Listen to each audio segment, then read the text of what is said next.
have DOOGEE S95 Pro, and today I'm going to show you how to enable Do Not Disturb mode on this device. So to do this, firstly you have to go to the upper bar, and here you can find Do Not Disturb button.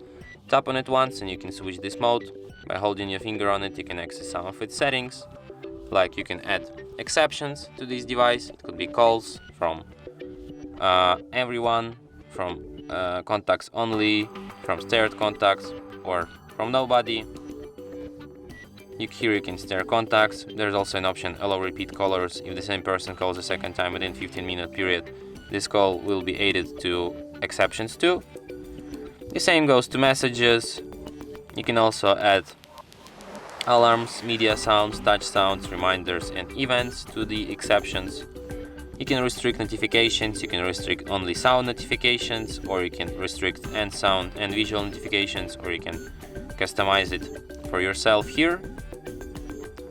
You can also set up default duration of this mode here, and you can add a schedule for it.